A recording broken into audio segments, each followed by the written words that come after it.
With communication, and one of the things that the leadership have learnt through the 2020 Leaders Program is this notion of the importance of communication, and I would describe it as effective, empathetic communication. And the current crisis, I think, is a almost textbook example of how important communication needs to be. The reality is that people are, they're lying in bed, they're sitting on their couch, they're in their car, whatever they're doing, they're worrying. Anxiety levels are high, uncertainty's high. People are worrying. It's affecting their mental health, and a lot of it is just the unknown, the fear of the unknown.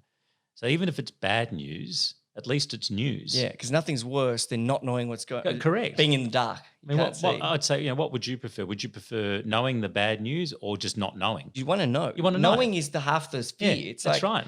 Yeah, I agree with that. And maybe the truth is actually not as bad as the fear itself. No, and at least we know there's a plan. So even if it does go to shit, well, we have a plan as a team, as a company, and well, the plan is that we're all going to be fine. There'll be sacrifices, and it won't be easy, but we're going to be here. We're going to be good and whatnot. Recently did a webinar with Harvard, and they had a couple of thousand alumni from around the world all tune in.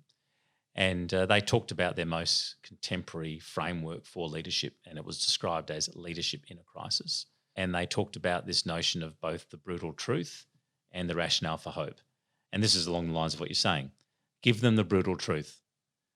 Hi, everyone. Great to have you here today. I just need you to know that the worst case scenario is that we may be out of business. You need to know that. Now, clearly, we're not going to sit around and let that happen, but that is actually the so-called worst case scenario.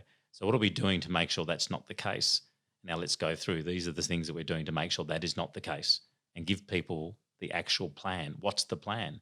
And then how do they participate in that plan? What's their role in that plan? Give them clarity about what's expected of them. So I had a number of my people say to me, well, what's expected of me? Like, what do I do? I said, what you do is you talk to your leader, your team leader, or your manager.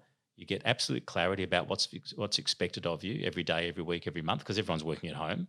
So you haven't got that normal connectivity, and make sure that you're being measured accordingly. So make sure that you're delivering to what it was you were meant to deliver, and there's measurement.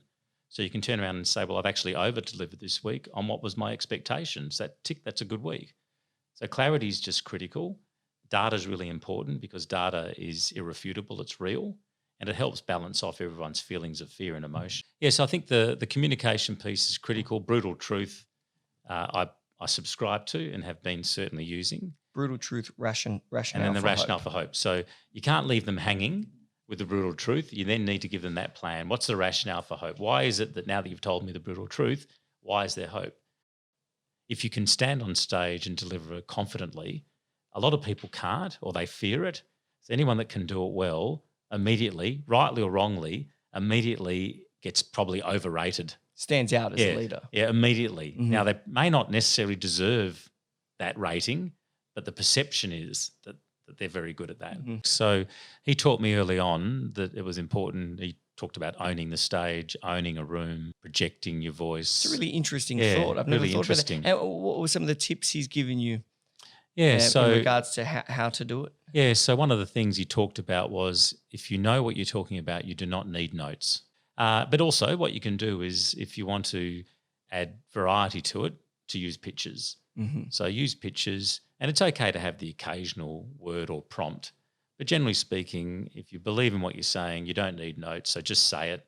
It's not about word perfect. And quite frankly, no one knew what you were going to say anyway, so they can't measure you against what you were going to say versus what you did say because there's no measurement stick. Talk about what you know. Yeah, correct, and be authentic about it. And people love you just talking to them. What they don't like is someone reading from a speech. I agree. So I just think that's just a really critical. That was a really critical lesson, and to have the confidence to do it. So it gets back to, if you're uncomfortable, then you're growing. If you're not feeling uncomfortable, then you're kind of standing still. So if it's uncomfortable to get on stage in front of a few hundred people without notes, maybe you've got some pictures on a slide or something, and just speak to them. Walk away from the podium, which was another thing he taught me. Walk away from the podium. The podium is like an anchor. Drop it, walk away from it, walk out into the middle of the stage and just stand there and face the audience. And every now and then move and realise that you've got the power to turn their heads. They'll follow you. and then stand there for a while and then move and they'll follow you. Yeah, it's like being just Justin take Bieber. control. Put up your hands, everybody. Don't think I ever rose to those giddy heights. That would be pretty awesome, though. But yeah, it was a good lesson. Good lessons. And so, I mean, a key thing that you would recommend for any leader to do is practice your public speaking. Absolutely. Is there confidence to do so as well? Yeah, absolutely. And just get experience. It'd be fair to say that leadership really is a profession, if you like, has come a long way in the last 20 or 30 years. You know, a huge amount's been written about it, a huge amount of academia exists around it. But 20 or 30 years ago, it wasn't as prominent, it wasn't talked about as much. So it's come a long way. And that means that in my early career, I unfortunately got to observe a lot of relatively ineffective leaders. Negative experiences. Yeah, which, again, it just causes you to go, if you can rise above it, it just causes you to go, okay, when I've got the opportunity, I now know what not to do. It's just the mindset, because if your mindset's wrong, you're going to be angry at the leader. You're not going to see the positive, which is, okay, well, I'm actually learning. It's a mind frame. It's a learning mind frame. Yeah, well, I'd call that, it's a growth mindset. Growth mindset. So if you go into something with a growth mindset, even if it's a negative experience, you can still learn from it. And I think that's really critical, again, for people that are listening and watching. You know, what's one of the key messages? I'd say even a negative experience, there's an opportunity to learn. And if you go in with the right mindset, even if it hurts or it's a negative outcome, you still learn. One of the key learnings out of INSEAD is that they actually say, you never lose, you either win or learn. So even the so-called losing is a learning experience. It's really important. I just think it's a really important thing to keep in mind, especially in these times of COVID-19 and everything that goes with it. I completely agree. You either win or you learn. Unless you quit. Well, that's right. And exactly you right. give up, well, then you're lost. But as long as you don't do that. Yeah, correct.